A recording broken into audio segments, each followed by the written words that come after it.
කොහොමද යාළුවනේ හැමෝම හොඳින් ඇති කියලා හිතනවා. සලා ක්‍රාෆ්ට් මගේ පේජ් එකේ වැඩ ටික දවසකට නතර කරන්න වුණා රටේ තියෙන තත්ත්වෙත් එක්ක.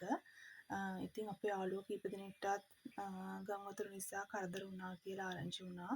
ඉතින් එයාටත් ප්‍රාර්ථනා කරනවා ඉක්මනටම එයාලගේ බිස්නස් තිබ්බදත්තට ගන්න හැකි වෙන්න කියලා.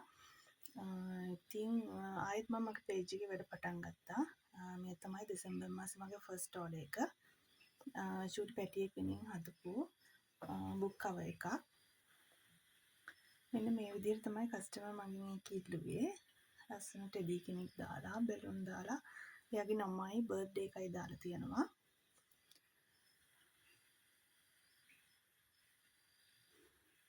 මේ විදිහට තමයි එයා මට ෆොටෝ එකක් දාලා තමයි කිව්වේ මෙන්න මේ විදිහට හදලා දෙන්න කියලා. මෙන්න මේ විදිහට තමයි එයාගේ ෆොටෝ එක තියෙන්නේ. ඉතින් මම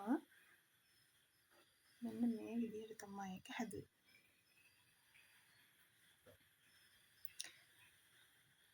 ඉතින් සලා ක්‍රාෆ්ට්ස් මගෙන් ක්‍රාෆ්ට්ස් අයිටම් ගන්න හිතන් ඉන්නවනම් ඔයාලට දැන් ගන්න පුළුවන්. කැමති විදිහේ මල් වගේම වෙනත් gift item බබාලටත් gift item ගොඩක් තියෙනවා මං ගාව. ඉතින් හැමෝටම කියනවා ආදරෙන් කියනවා ආරාධනා කරනවා මගේ පේජ් එකේ මම දාන පෝස්ට් වලට ලයික් එකක් හරි කමෙන්ට් එකක් හරි අනිවාර්යෙන් දාගෙන ගිහිල්ලා මට සපෝට් එකක් දෙන්න මගේ බිස්නස් එක තිබුණු තත්ත්වෙටම ආපහු ගන්න. මේ දවස්වල රීච් එක ගොඩක් අඩු වෙලා තියෙන්නේ මගේ විතරක් නෙමෙයි හැමෝගෙම.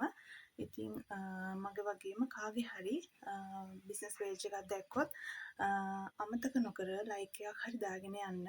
ඒක අපි හැමෝටම ඔයාලා කරන ලොකු උදව්වක්. මෙන්න මේක පෙන්වන්න තමයි මට වීඩියෝ එක අරන් එන්න ඕන වුණේ. ඉතින් ආයෙත් ලස්සන අයිටම් එකක් එක්ක ලස්සන වීඩියෝ එකකින් අපි හමු වෙමු.